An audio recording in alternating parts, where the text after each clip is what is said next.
joining us as always. Thank you very much to Rosie Maggs, who was with us last week talking about history and gangsters and flappers and what else was there? Was a lot of stuff. There was a lot of stuff. Forgotten women in history, and go and check out our magazine. It's the Historians magazine. It is on Instagram. You'll find it there.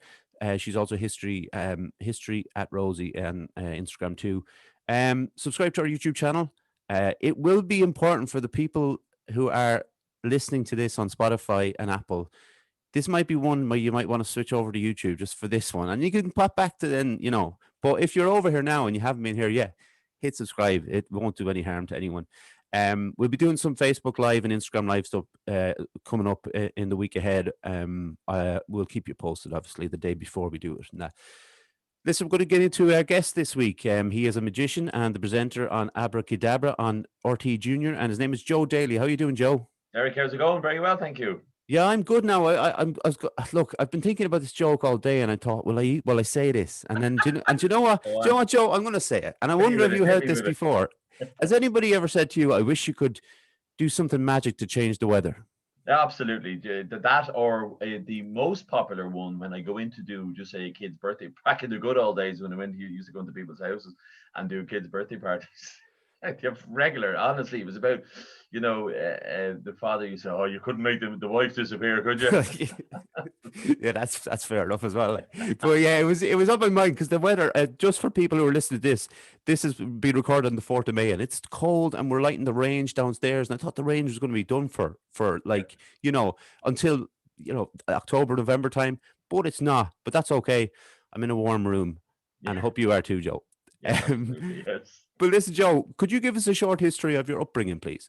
Okay, so I was born and raised in Raheny in Dublin, and I got into magic when I was 6 years of age, when I went to see Paul Daniels, and when we were on holidays to the really exotic location of Blackpool in England, Nice. and he was playing in the Winter Gardens over there. I remember there was myself, my brother, mom, and dad, and we sat up the front row. My dad was a bit of a magic enthusiast, Okay. as in we used to watch Paul Daniels. He never did any magic.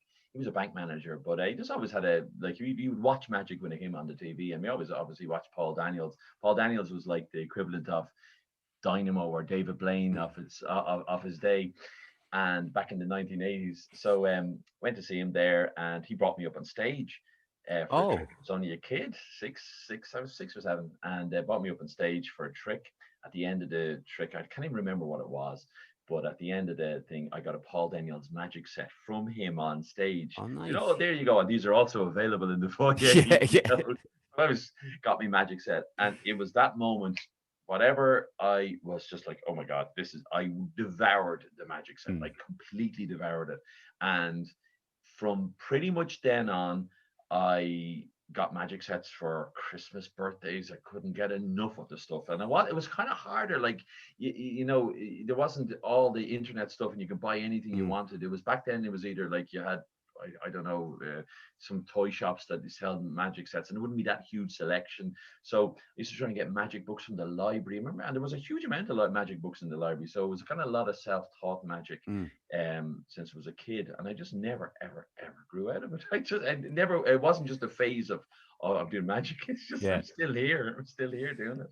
It's funny. One of those, we talk about things like guitars. Okay, so you get your first guitar when you're like a kid, or you get a skateboard, and I guess magic set would come along with that, where it's either going into the press or into the cupboard and you're never seeing it again, or you're completely enveloped by the whole kind of idea of it. 100%. And I think a huge part of it for me was I was a really shy kid. Now I was painfully shy as a kid, and magic, I was able to stand up easily and perform at initially just for my parents and family at home, and then friends out in the street.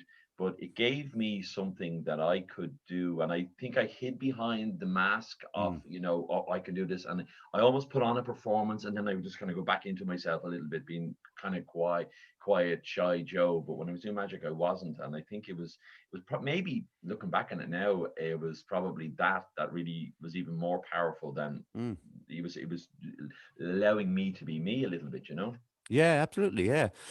So Joe, when did you? This is the question that goes back to episode one. When did you first become aware of mental health? Actually, you know what? I really didn't become really that aware, like it, of mental health. Probably, I was only thinking about this today. It was probably about only 4 or 5 years ago, which Mm. is kind of bizarre. And I have a really good friend of mine who opened up to me one day, and I remember I said, "Oh, are we going out? We're meeting for coffee, whatever." And he said, "I actually just can't. I just can't go. Can't get out of bed." And I was like, and look, I'll tell you, and he told me he had, and I never knew he suffered from depression. And I remember we went out a good few times after that, just talking about it, and it was kind of eye opening for me Mm. because obviously you hear about people suffering, but it never acted. Thankfully, I never suffered from it for myself, and I never really knew anyone around me, or I never knew. And then it was just he just told me, and I was like, wow. And then that was probably, and it was very late to life learning about mental health. Really, I lived in a kind of a little bubble, I think. Oh, I look, Joe. I don't think it's particularly kind of shocking to me that people are still only kind of learning about it. It's not. Mhm. It's been talked about more. We get that, and I Yeah. do think I would say on your for you, I would say for your friend to be able to tell you that though, it says Mhm. something for you, Yeah. and the kind of relationship you had between the two that he could because Absolutely. particularly with guys, we mentioned that a lot on this podcast. It is just a little bit seems to be a little bit more difficult for them to kind of turn around to their friends and say, Big time, "Look, because he hadn't really told many people. mm, And I know I was one of the first person. Obviously, his partner knew, but I like none of our, like, because we have share a lot of the same friends. Nobody, and like they know now because it's I think it's talked about an awful lot more.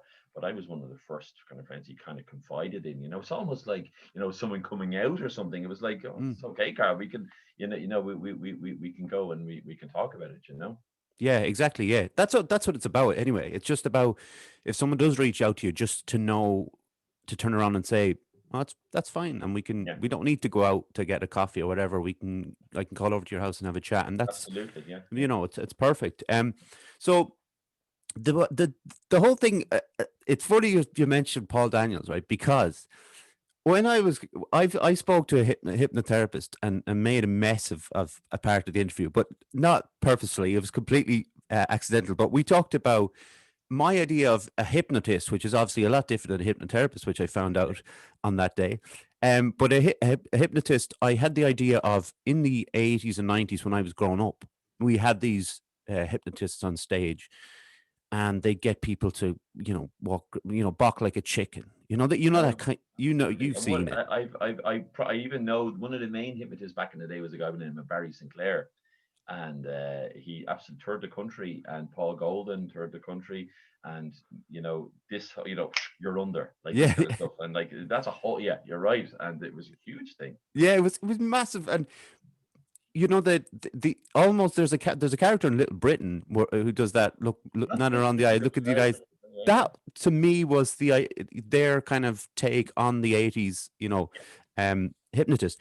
But when it comes to magicians, and you've, like I said, you've Paul Daniels was very, very big. Yeah. Everybody in Ireland and England will know Paul Daniels and his sidekick Debbie McGee, obviously, as well. Um, what you said you were 6 when you saw him, was that right? Yeah, yeah, yeah. What was like for a 6-year-old going in? Because obviously you weren't into magic then. You were, I obviously used to very watch young. Magic on TV, so I knew who he Okay. was. Oh, you knew he was okay.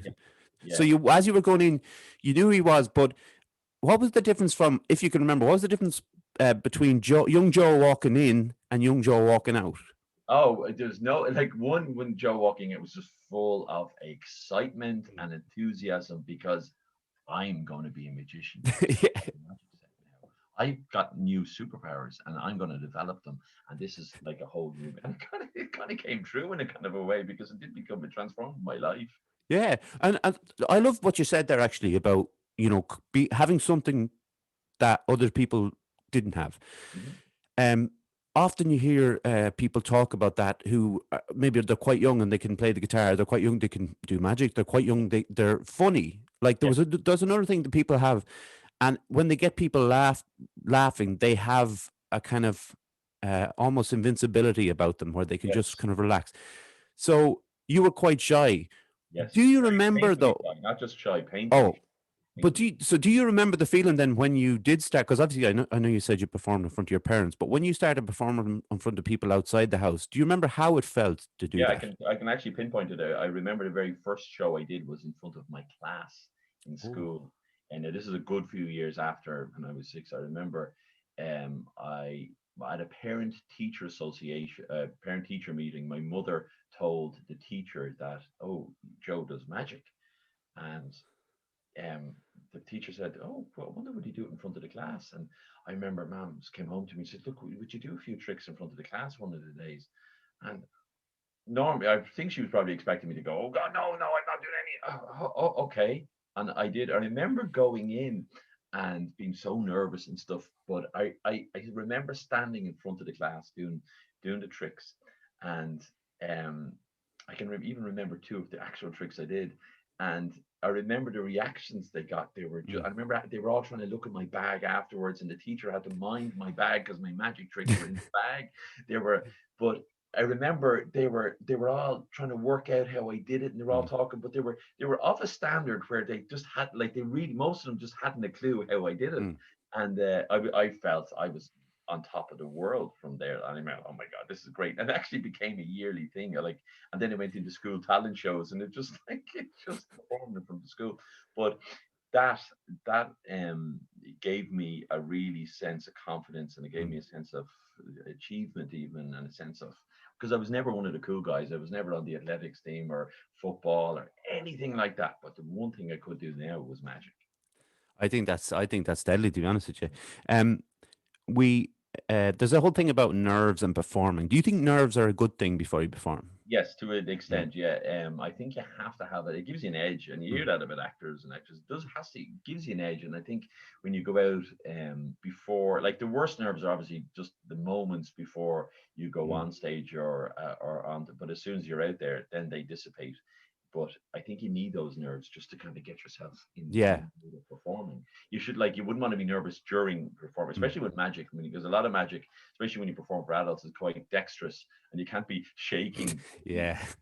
Yeah, but once you're out there, it's those few moments of terror beforehand. And there's Yeah. certain shows you do get where you just get, oh, why am I doing this? This is, and then once you're doing it, you're loving it. You're on top of the world, but you have to feel that fear. Yeah, I think that's yeah. I talked to a few performers and stuff, and it seems to be across the board of that idea of the nerves are a good thing as long as you can keep them under control when you're out there, Yes, and obviously more important for someone like yourself, Joe, who, like you said, has to do a lot of hand, dexterity. dexterity is the word I'm looking for. Could you actually could you show us something there, Joe, if you don't mind? Sure. Um, let's read your mind. Okay, right, this should be good. Okay, so you know what? Being a magician, I'm contractually obliged to have a deck of cards on my person at all times. So right now I have a deck of cards. But what I'm going to do is out of shot, you can't see it. I'm going to take a card out of this deck, just one card. I'm going to take the card out. I'm going to turn it over and I'm going to put it back in the deck upside down. Right now, I'm going to keep this deck in full view and I'll hold it at fingertips just at the corner. There's one card the wrong way around in that deck. I want you to choose a card, Derek, but I don't want you to necessarily go for an obvious card. If you look at the front of that box, there's a spade on it. A lot of guys might go, oh, ace of spades. Or you know what, if there was women, I might ask them, and say, oh, queen of diamonds. It might be an obvious choice. So after this is done, I do not want you to think, or anyone listening to think, I bet you everybody says that same Mm. card. So I want you to change your mind a few times and just arrive at what you believe is a fairly random card in the deck. Now you can go with the ace, you can double bluff me, you can go with a queen if you want. But I want you to just once you're happy with your decision, Yeah. that you have a card that there's no real way I can influence you to choose. Have Okay, you I got think I've got a card. I think. now? If we were live, I would give you this deck of cards Hmm. and I'd ask you to tell me what the card was, and I'd ask you to open up the box and fan through the cards and take out the card that's the wrong way around. But obviously, we can't do that. So I'm going to do this as fair as I can. I'm going to do it at fingertips. So, Derek, what card are you thinking of? Five of hearts. Now I'm going to ask you a question. I'm only going to ask you once. Would you like to change your mind? No. Five of hearts, you said. Yeah. At fingertips, I'm going to do this. Take the deck of cards, take the cards out of the box. Box is obviously completely otherwise empty. I'm going to fan through the cards, and you're going to see one card and one card only Mm-hmm. turned over in that deck. Genuinely, is that the Yeah. only card the wrong way around? That's it. Yeah. And that's fingertips, Derek. You take the card up, take it out, turn it over, show you that it is a course. Come on. Yeah, I know. I love it. It's great. I can. And you know what? Like because we're going to talk about this a little bit more later on in the interview. But I thought, right, like he's confident. He looks confident, right? He looks confident. So you start to think about yourself. Will I mess around with it myself on my own? That was excellent, Joe. Thank you very much. Now, do you know what I'm going to have to do now? Like, Go on. I'm going to have to really read an advert and with a lot of excitement in my voice, I will say. But like, actually, sorry, I should ask it. Is that a kind of an older trick for you? Is that something you do a lot?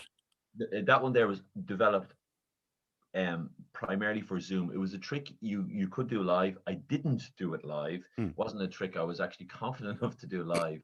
But Okay. because it works so well over Zoom, I really had to knuckle down and learn it properly. I love it. But We're when going I to go back actually, to live shows, that's got to be one of the main things I do all the time now. yeah, because I'm going to actually ask you about the idea of new tricks and how they come Sure. about. Let me fly through this. I'm wearing the jumper today, representing all the time.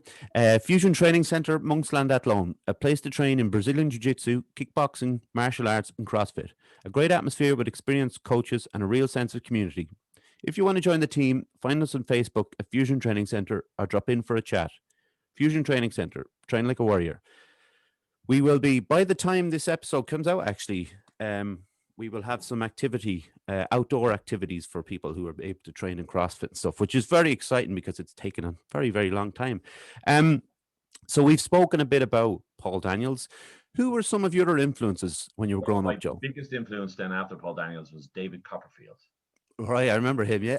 And you know what? David Copperfield is still going strong, is still the wealthiest entertainer, I think, in the world. He's pretty much a billionaire at this stage, and he Wow. is in Vegas, and he does 500 shows a year. I remember he used to do like these massive spectacles on TV, and it was almost too much for my mind to handle when he was on the television.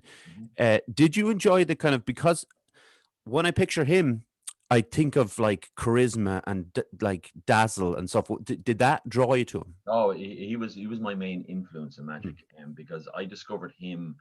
It was a few years after Paul Daniels. I really discovered David Copperfield, and he was just, in my opinion, in a world of his own. This guy was the coolest and most amazing illusionist I had ever seen, because I would classify David as more of an illusionist and Paul Daniels as more of a magician. Yeah. There's a slight difference between two, but I just thought this guy was just, and he really did influence my whole performance style, actually, for even still.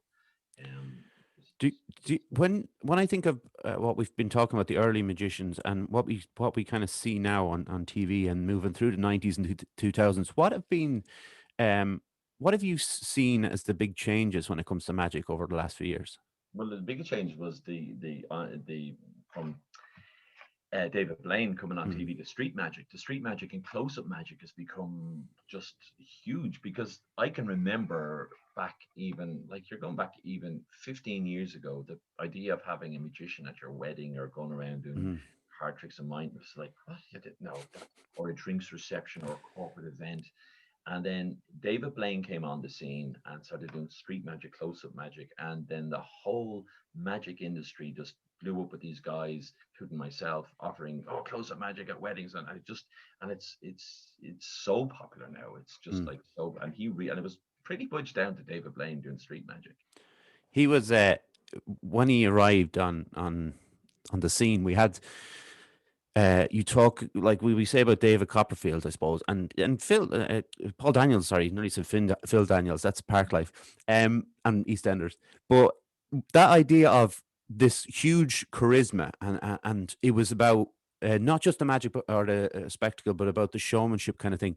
David Blaine was kind of the opposite of those. He Jeans and a was t-shirt like without this. anti charisma, wasn't he? Absolutely complete opposite. Yeah. Complete opposite. Like you'd look at it and go, well, there's no budget in this. Where you David Copperfield, the Paul Daniel, big sets and Mm. dancers and boxes and illusions and big like making the Statue of Liberty disappear and all walking through the Great Wall of China. That was David Copperfield. And Yeah. then David Blaine literally walking down the street with a deck of cards and a few coins, elastic bands, and just blowing people away. Like the production of making a David Copperfield special uh, to making a David Blaine special, the budget was be just phenomenally different, Have you like seen his? Have you seen his thing on the, when he does on the this morning or one of those? It was. with Eamon Holmes, or he's just, but that's just part of, I think, like he's not like that. I met him, and Oh, really? yeah, actually met them all, and actually David Blaine was one of the nicer ones.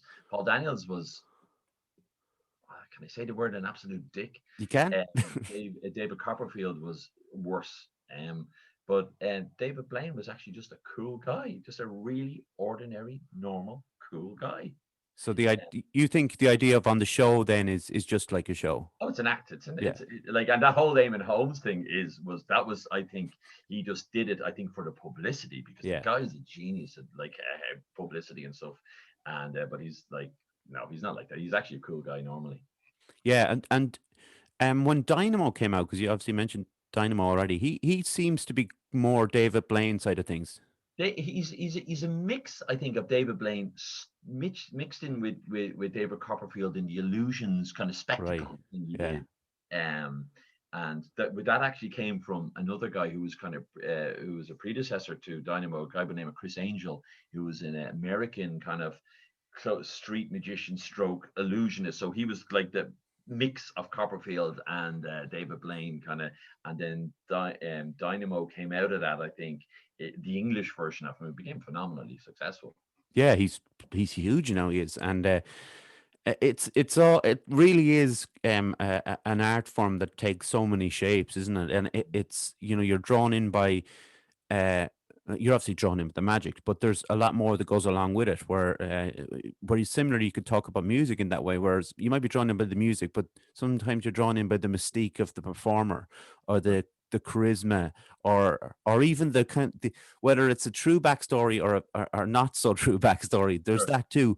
What do you feel about what David Blaine does when he does those feats of, I don't know, endurance and stuff like Yeah, that? for me, I'll be honest with you. I'm not mad on them. Mm. These endurance feats, because they are endurance feats. Like what he's doing, it's a guy pushing himself to the absolute limits. These Yeah. aren't magic tricks, but they're amazing. But they're just like, I'll be honest with you, they're not my cup of tea. I wouldn't be a Mm. huge fan of those. I did enjoy the magic, but those endurance feats were just like, no, it's not really magic to me. But it's Yeah. amazing. I appreciate it, but it's not really my style. I was the same with that when it came to David Blaine. I really loved his magic, but when it came to that kind of stuff, I was just like, okay, he's just kind of obviously pushing himself to the extreme, but it wasn't, again, not something that I was absolutely, fascinated by. Yeah. Um, when did it, for you, when did it start to, when did you start to think that it could become a career?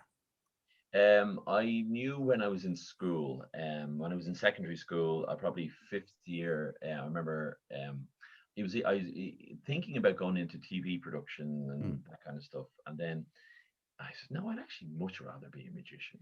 I remember going to a career guidance teacher. I remember it well. And he were doing these mock interviews. And he goes, well, what you want to be? And I said, I want to be a magician. And he laughed. He says, you can't be a magician. That's not a job. I says, but I really want to do it. I think I can. He goes, no, you'll have to. And then I went, oh, well, I suppose I could work in TV. Oh, yeah, well, Yeah. tell me more about it. And it was kind of a thing I thought about, said it to him, and he goes, yeah, that's much. You're not going to be a magician. That'd be ridiculous. You can't make a living doing magic tricks. So that's kind of stuck with me. And I kind of, in a way, I kind of was like, well, screw you. I can be a magician. And so that was a moment. Then in sixth year, I was very lucky because when I was in sixth year in school, I took an ad out in the Golden Pages. If anybody remembers what the Golden Old Pages, school, yeah. yeah. And I took an ad out in the Golden Pages, magician kids parties, and I was the I was out the door. I was actually in fifth year in school. I was working on the Irish ferries, going backwards and forwards to Holyhead at the weekends, doing magic shows on Really? the boat for the kids at the weekend. So there I was. I was 16, 17, doing these magic shows. And then in sixth year, I was out doing kids' birthday parties, a weekends driving. I had a car and everything, Wow. my own car that I bought myself, driving off the kids' parties. And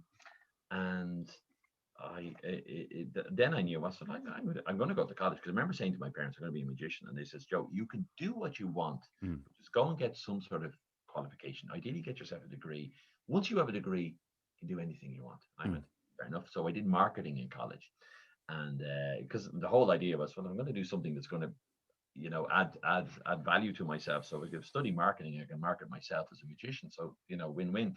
So went to college, studied marketing, doing kids parties left, right, and center at the weekend, and left college, and it was just like boom, that's it. This is it. Here I am. I'm just like, there's no question about it now. This is, and I think my parents at that stage were like, okay, off you go too. Whether you're making more money than I did. So. Yeah, yeah, absolutely. And I'm sure this goes without saying, but I want to ask anyway. Did the marketing help along the way then? Yeah, hugely. Oh, Yeah. absolutely. Yeah, yeah, completely. Like that. That's one thing I'd be really good at, is selling myself. And that Yeah. probably came from, my marketing degree is probably somewhat outdated now, but the whole idea of marketing and selling and publicizing and all that, I really got a lot out of it. Mm. And I certainly, when I came out of college, I went like all systems go. I went, really hit the ground running, and boom, straight. I was one of the first magicians with a website. It was just because I was like, Mm. there's all yellow pages, and I made the transition over to the website. No one else was on Google at the time, and it was fantastic. I Googled it myself, looked under magician, there I was. Unfortunately, it's not that way anymore. But yeah, so that was hugely influential. Yeah. That's deadly. Could you show us something else there, Joe? I know you've got the cards in your hands at all times, and I All like that. time, all time. So I'm going to show you something. Have you ever heard of ESP, extrasensory perception? I have. Okay, so these have absolutely nothing to do with magic, and I'm going to give you a little history of ESP. ESP basically was invented back in the 1930s by a doctor. His name was Dr. Carl Zener, and we used to test people demonstrated a telepathic or a psychic ability. Derek, we're going to see how telepathic or how psychic you are right now. Okay. So we have 5 cards. We've got the circle, we've got the wavy lines, we've got the plus, we've got the square, and we have the star. Okay. So we're going to do this test exactly as it was done. Well, as close as we can to on Zoom, exactly as it was done back in the 1930s. And I'm going to switch my camera here. So you're going to see that I have 5 cards in front of me here. Mm-hmm. I've got the circle, the wavy lines, the cross, the square, and the star. And I have these match up the cards. And this is exactly what the test was back in the 1930s. So the cards were matched up like this. So we did exact match of each card like this. And the row of cards were then just turned over. And the participant then was, well, first of all, the cards were taken up, they were shuffled up, and the participant was then asked to place the cards back where they thought the match of those cards were. So I'm going to shuffle these cards out of shot here. And I'm going to bring them back one at a time. Wherever you want me to place each card, I'm going to place it. Don't let me influence you in any way, shape, or form. Where would you like me to place this card? We got the star, the square, the plus, the wavy lines, or the circle. Plus. Plus, interesting. Okay. Where would you like the next one here? Wavy lines. Let's go with the wavy lines. Next one here, we got the star, the square, or the circle. I'll go with the star this time, Joe. Star, interesting. Okay, and then we got the square or the circle. Circle. Okay, and then finally we got the Derek. Were they all your own complete choice? They were. Didn't influence you in any way, shape, or form? Nope. Would you like to swap any of those cards around? Would you like to swap the star with the square with the wavy lines with the plus, any combination? Would you like to swap any of those around? No, I'm going to stick with those. I'm so happy you said that, but you did have the option of doing that, because if you hadn't had swapped, we wouldn't get an absolute perfect and exact. That is, I mean, who's the magician on that one? I don't. Is that me or you? That is a good question. There's no magic there. That is purely your telepathic psyche. If back in the 1930s, you would have been burnt at the stake for that. Yeah. Do you know what's interesting, Joe? I was getting nervous as I was saying them. I was thinking, oh, don't get them wrong. Like, I was getting... that is a huge factor, that an awful lot of magic tricks are also built around that premise. Like, magic is extremely clever. The guys who invent magic, usually, this is kind of bizarre as well, I couldn't invent a magic trick. I wouldn't know where to start. And there's a whole different kind of mind that invents magic tricks. And Mm. usually the inventors of magic tricks aren't performers of magic tricks. They invent them. They kind of give them out to the magic world or sell them out to the magic world. But it's the psychology that goes into an awful lot of magic. Like that could go Mm. disastrously wrong on loads of little things. But like as I'm talking to you, like I won't show you what I have around here, but I have a huge repertoire of stuff I can pick on. So and that would go to so when I'm performing on a show, like I would know certain tricks that would work well with you and certain tricks I wouldn't even dream of doing with you because of Okay. your personality. Can you? So when you talk about the people inventing the magic tricks, Yeah. um, you obviously see them for the first time. Can you kind of expand on them then, or is it okay? So you Yeah. expand, But basically, an awful lot of the times you get the bare bones. You get right? this. This is what the trick is. You will match these cards up, and you get. But here's how to do it.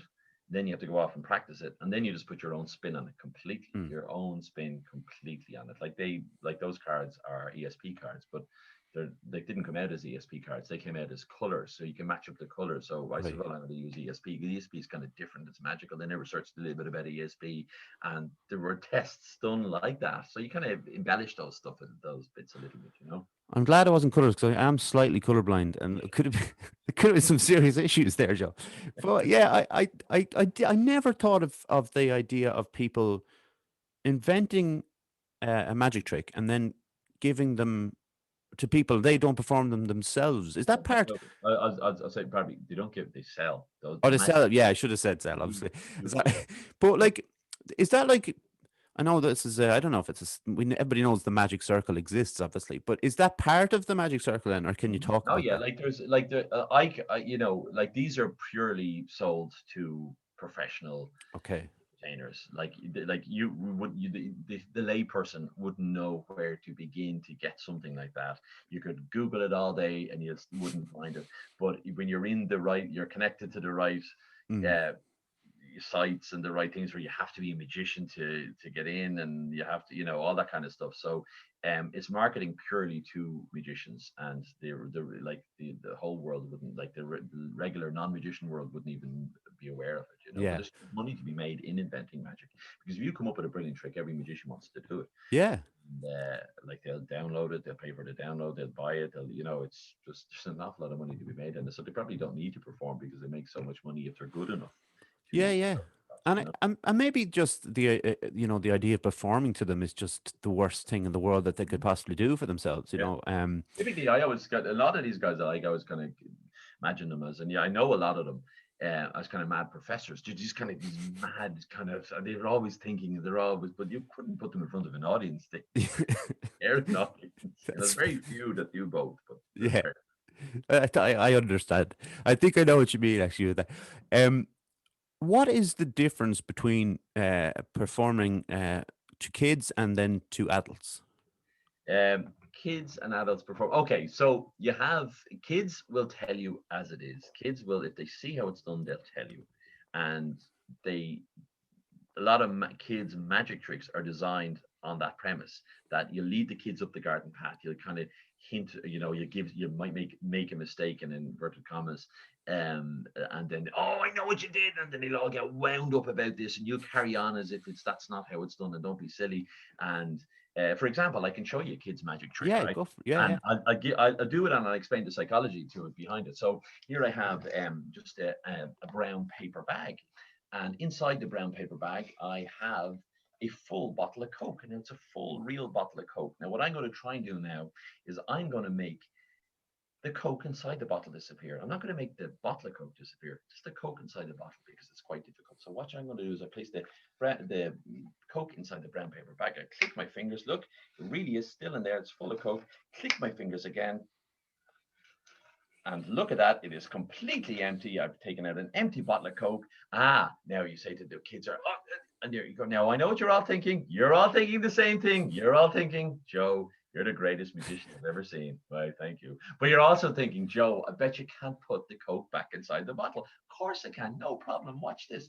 I put the empty bottle back inside the brown paper bag. I click my fingers, I take it out, and look at that. It is completely full of Coke again. Now, as an adult, you look at it good. That's quite good.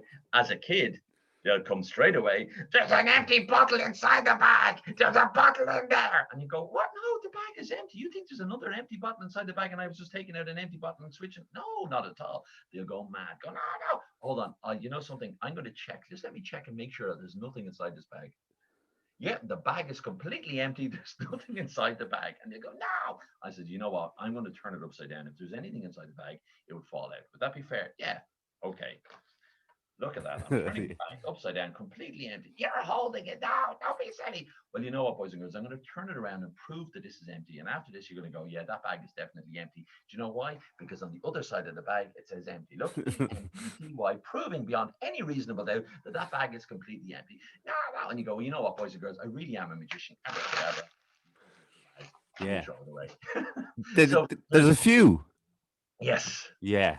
you're when you're doing that, and you can do get 5-6 minutes out of that pure kids going absolutely berserk. I actually had to stop doing that particular one on Zoom because it just got too mental. It was just Nice. too mental when you've like 20-30 kids looking at you, or in some cases if it's a school of 100 kids now, usually have most of them muted, but you always have to have a little bit of feedback from kids. Yeah. And it just got too mental. I said, I actually can't. You just get wound up so much, but you see the kind of little principles in that where you're Yeah. leading up and you're kind of no, and they're thinking, no, you're this magician's an idiot. He's not getting what I'm trying to say to him. And there's that we were just talking myself and Joe were just talking before about and the idea that I had in my head of the whole idea of kids allowing it to be magic when they see the trick happen, and Yeah, adults see it as a trick and they yeah. need to figure it out. Yeah, you'll get that like where there's like obviously you can't have a whole kids magic show full of like oh we know you Mm. because you do have to give them pieces of obviously a lot of magic and I open up the when I because I tour a theater show for kids so I used to tour a theater show for kids before all this and I'd open up through a lovely piece of music it was actually intermingled James Bond with classical music and where I rip up a newspaper and then right in front of them and I just do it all to music rip it up and then I just restore it back and you literally have this kind of really stuff. And at the end of the show, I cut up a load of, or I tear up a load of tissue paper, and then I basically make it into confetti, and all this. It looks like snow coming out of my hands, and it's the most amazing music playing, and you literally just have the kids just like this, mouth open, looking. Where you're doing it for adults, and I think adults are always, or especially guys, they're Mm. always trying to work it out how it's. No, a second, that's trying to shoot. Yeah, yeah. Did you see what it's always this. I think it's always that kind of trying to work it out. But then after a while, like when you do a lot of events where you're doing close-up magic at like say a wedding or something like that, you go up to a group and you start, and it's the first maybe trick, and then a lot of times their guard drops and you go. Oh, just do it, go on, and they'll just get into it, and that's why it's very important of your opening effect for a lot of these when you go up to a group of people standing around drinking at a drinks reception you basically interrupt them sorry guys stop whatever you're doing because I'm the magician here and I'm going to show you magic is ultimately what you're saying to them so you got to hit them hard and they'll be Mm. kind of all right okay so you have to show them the right trick at the Mm. start and then kind of let their guard down a little bit and so they can just kind of go with it as opposed to because you don't want to be don't want the adults to be in the mode of trying to just problem solve all the time. Yeah. You gotta just, and usually it happens where you just after a while you're just gonna sit back and relax and go, right, I haven't a clue how you're doing. Yeah. They Just give do up. it. Yeah, exactly. Um, with your when you talked about you were shy when you were quite young, is there still an element of shyness to you, or has the magic and your job helped? Oh, there still is There's there? still an element of shyness, Okay. 100%. Yeah, there would be kind of I would be kind of shy, and but I'm conscious of the fact that I can be shy, and I can Mm. turn on the confident Joe when I Yeah. want. But there's a lot of it, like yeah, there would be still kind of shy in a way, which is I don't think you ever lose that. You can put on all the bravado and all the stuff you want, but I'm still quite aware that behind it I can be quite shy. And it's funny, and leading on to the next bit, and how did the gig at RTE come about? It's bizarre. It's ridiculously simple. Ridiculously simple. I went and I did a birthday party, and I got a phone call to do a birthday party out of the blue in a house for kids. I went along, did the house. Father was there filming all the kids and zooming. He was real. And then he goes, "Oh, I work in I have a TV production company." He goes, "This is just amazing." After the show, we were chatting. He goes, this is just phenomenal. Like the reaction of my mother, who's in her 80s, crawling around the place, that the kids. So I didn't film you at all. I was just filming the reactions of the kids. And I think he said this would be great for RT Junior, because they specialize in kids entertain and kids television. Mm. And I went, yeah, so I haven't. Literally about 6 7 months later, you hear all these things. Oh, you're gonna do this. We're gonna Mm. get you to do that. You go, oh yeah, that's great. Yeah, no, no, no, off you go. And I got a phone call. Would you do a pilot for us? Can you come out to the out to the studio and kind of just do a rough pilot? We have 15 20 kids coming out. Like just bring along your kid show. We're gonna film a pilot. That's how it came about. And then RT says, yeah, we'll take that. Um, how good is it? How much do you enjoy it? I love it. It's Right. no, it's Abracadabra. It's called an RT Junior now. We've finished it now, but I have a new TV show on the back of that coming out, which is for children with learning and communication difficulties. Okay. We're using LOV, which is the sign language for children and kids with Down syndrome and adults with communication. It's kind of simple, basic sign language. And where I'm playing Magic Joe, and I get myself into all these kind of silly predicaments in every episode, but it's a comedy thing. But we use sign language and LOV to kind of communicate to the kids. So but that came on the back of Abracadabra and the Mm. kind of rapport I have with kids and the kind of zany character I can create doing kids magic. But yeah, so What a great idea that is. absolutely. But my ultimate claim to fame was I was this close to having my own Las Vegas No theater way. show. Something I don't even talk about anymore. But back in 2006, I put on a theatre show, funded it all by myself, based on my love of illusions from David Copperfield. It was a horror illusion magic show. Nobody had ever done it. It was like I played this character that never spoke. The whole show was done to a musical soundtrack, and it was like really dark, kind of darkly comic magic show. Um, it was big production. I sold my car, so I got myself at the like I put everything I had into it, and then the producers of Riverdance came to see me in the Helix. Right. John McColgan loved magic, loved horror, came to see it. 2 days later, got a phone call, and he goes, "Come on in and meet me." And I went, "Oh, I knew who he was. This is Mr. Riverdance. This would be Mm. pretty cool." And he says, "We'd love to take you on our books and put together a big illusion show and tour." And so we put together this show called Magic Macabre. And then one day John got this amazing idea. He says, I'm going to ring Wes Craven, who was Hollywood director of Night, he's dead now, Hollywood director of Nightmare on Elm Street, Scream, Mm. basically invented Freddy Krueger. Brilliant. Yeah. And he pitched the idea to him.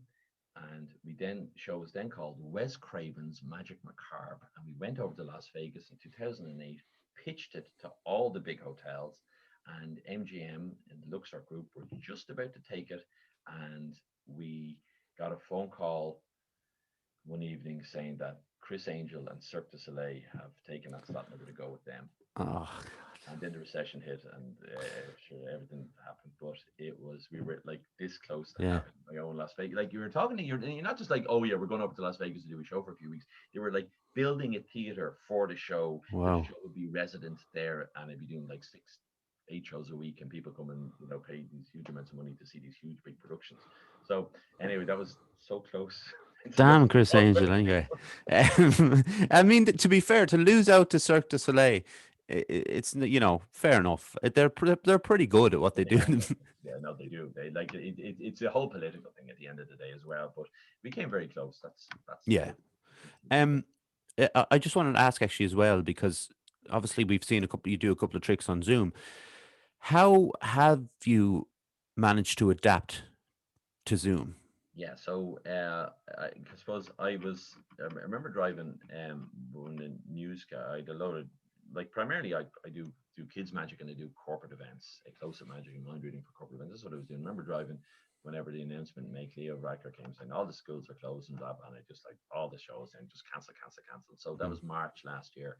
March, April, May, I was literally sitting at home watching Netflix, YouTube, whatever, literally doing nothing, going, oh my God, this is just ridiculous. Like I've never not worked like Mm. this, never. And then I started getting few calls and Facebook messages saying, Joe, could you anytime you could do anything for the kids on Zoom, online? Can you do anything? My sister-in-law was on to me then saying, Joe, our kids are taking piano lessons over Zoom. Do you think you could? I didn't even know what Zoom was. Mm. And I learned very quickly. And by the end of May, I remember I started doing shows, parents were asking, I said, yeah, I'll do something for you. Not even birthday parties, just something for the kids over Zoom. And then I said, hold on, I'm going to do my show. I'm going to actually do a kid show.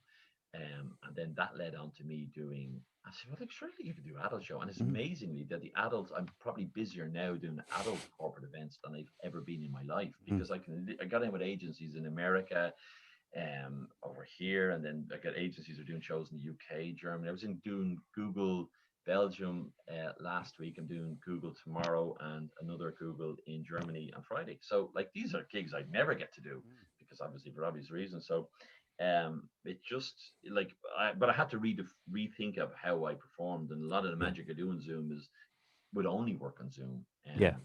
Like a lot of the stuff I do now, like that thing I showed you earlier on with the ESB signs. Yeah, I wouldn't do it in real life because you'd have to have a table, and I go Mm. around and out of my pockets and stuff like that.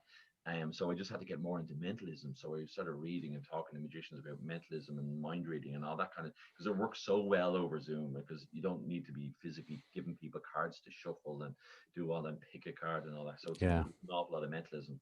But I had to kind of rethink. But luckily, I had a huge interest in mentalism and loads of books and DVDs and stuff on how to. So I just kind of gave myself a crash course on mentalism. The kids stuff was fine because the stuff I did in RTE translated so well onto Zoom because it was on Yeah. camera. So it was just learning the getting set up and the backdrop and the cameras and all that, getting the lighting right and all that kind of stuff for the kids. But the adult stuff was more challenging. Yeah, but like you said, it's class that you have been busy, and obviously I've been following you on Instagram for a while now, and seeing how busy you've been, it's pretty amazing that you've been able to adapt across. And it's that idea of not being able to do those shows to Google Germany and stuff is absolutely true. Well, you would be able to do them, but you start traveling, and then Oh yeah, there's other stuff. yeah. Um, but when you're not doing your magic, then Joe, we always ask this question too: what do you like to do in your spare time? What I like to do as well. I go on my bike. I'm Mm. very keen cyclist, so that'd be me in the Lycra and all the gear going my bike, annoying drivers and people in cars. I do that. I have a dog. We go for walks with the dog. And bought a new house. Moved out to Trim, and we fantastic walks in forest and Oh, rivers. it's beautiful. Beautiful, absolutely. Mm. So that's, to be honest with you, like I'm very happy. Kind of, I don't have to be kept going all the time. I'm very happy just reading a book, watching Netflix, going out Mm. for walks, chilling out, meeting. I'm not meeting too many people at the moment, but even going for a coffee and that kind of stuff. My brother lived in uh, there for a year or two, I Mm. think, and the walks and the like you say, it's such a nice spot. Yeah, I used to go for runs there because I quite like running, and you'd find these kind of new trails yeah, and it's so idyllic in that kind of spot in the absolutely. center, isn't it? Yeah, it was actually only last week we watched Braveheart because mostly it was shot here. Yeah, I was like, oh, I only watch because I'd obviously seen it, but I said I want to rewatch it now that I live here and going, yeah, yeah. I know where that is. I know where that is. I couldn't remember his name there for a second, but Mel Gibson, he was there. He was there. Yeah. Could you show us one more trick, actually, if you don't mind, Joe? If you have Okay, something handy okay. there. So let me see. I can. Yeah, I'll try this now. Look, have you got a phone with you? Yeah. Okay, we're gonna back in the good old days. Now, look, I'm gonna try this. This is a little bit experimental. It's. I've been doing it at one or two shows recently. I kind of have to work it in a little bit. But Okay. back in the good old days, I used to hand somebody a book, and I'd say, "I want you to take this book." Typically, be a really well-known book, like a Harry Potter book or something. People gonna go, "Oh yeah, I know that book. It's J.K. Yeah. Rowling." Flick through it. Yeah, that's a normal book. I get them to flick through the book, scroll down through. I turn away, get them to pick a word out of the book, close the book up, and I would try and decipher what word they were thinking of. I'd Okay. ask questions, and usually I get fairly close. Obviously, we can't do that. So Yeah. we're going to try something even more impossible, more impossibler. Have you ever heard of Wikipedia? I have. Okay, so your average book could have 20, 30, 40, 50,000 words in it. How many articles would you say are on Wikipedia? Have a rough guess. Oh my. Somewhere between 1 million and 10 million. Have a rough guess. I'm going to say 6. Oh, you know something, you're nearly spot on. Go on to Google on your phone there, and anyone listening or watching can have a look at this as well. I want you to type into the search part of Google, type in wiki, W-I-K-I, count, C-O-U-N-T.net. Okay. If you're watching, you can go on, everyone do it. I'll bring you a live update of how many articles. I'm going to get my calculator here on my phone. Wiki count.net. Okay. And that'll bring you to wikicount.net and just call out there. It actually updates itself every minute how many articles are on Wikipedia. So you can see it there. How many articles will say to the nearest million are on Wikipedia at the moment? 6. Okay, so stay on that page there. I'm going to Okay. type you guessed 6, which is absolutely brilliantly close, right? There's my calculator, 6 million, right? Yep. If you scroll down, it'll tell you how many words per article are on Wikipedia. Yeah. Just call that out. How many words per article? Well, 1,555. 1,500 and hang on, sorry, I just did that wrong. Hang on. It's all right. There we go. 6 million. Sorry, my wrong. Sorry, 6 million. Multiplied by. So what you say? 1,000. 1,555. Okay, 1,555 equals 9.3 billion possible words from Wikipedia. Now, a lot of those stay on that page here, but a lot Yeah. of the words are obviously repeated and blah, blah, blah. Okay, so that's 9.3 billion words in Wikipedia. That's an awful lot more than any book. So if you scroll down a little further there, you'll see a link to visit Wikipedia. Yeah. When you do that, just click on the link to visit Wikipedia there. Okay, I'm in. Okay, so open the top search part. I would like you to search for any random object you wish, a singular object like car, balloon, tennis Okay. racket, something that is not Okay. obvious. That's maybe not microphone because that's in front of you, but something that you can search for. There's no way I could know what you are. So I'm going to get my little Sharpie out here. Okay. Okay, I'm have you done I'm that? I'm And in. when you hit search there, an article should appear. If should it? Yeah, I'm in there. So quickly scroll through that article and just stop somewhere and pick out a word. Just very quickly. Some of the words are highlighted, some of them not. But pick out a big word, 6, 7, 8 letters, a decent sized word that's not like Okay. there is. Okay, have you done that? Yep. Okay, turn your phone face down. There's no way I can see it, obviously. So I have a piece of blank card here, and I'm going to write one letter on the back of this piece of blank card. Okay. Now, here's a question for you. I've written one letter there. Can you tell me and tell all the listeners what is the first letter of that word? Just the first letter. T. No, sorry, it's the first letter of the random object you search for. The random object is. Oh, I'm sorry. S.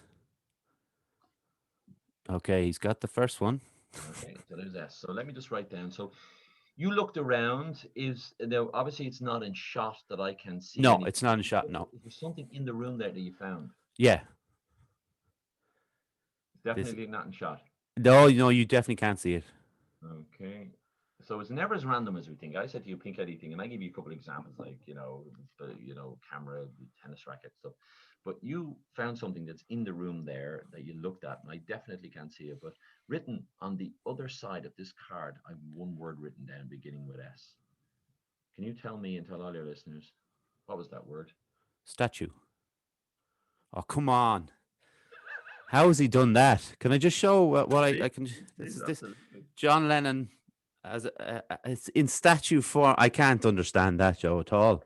Okay, so here's something that might even fry your brain a little bit more. Yeah. You found the article on statue and you scrolled through it and you picked out a word in your mind. Don't tell me what the word is, but you remember what that long word is. I do. Derek, would I be right in saying that there's no possible way that I could know what that long word is? Oh, absolutely. Okay. If he gets this, we are going to have to burn him. Okay, I've written one word on the back of this card here. I'm holding it up to the camera. It says statue. On the other side of that, written in Sharpie, there's one word. Derek, tell everybody. What is that word you're thinking of? It was throughout. Oh, come on. I don't know how he's done it. I don't know how he's done the first one or the second one.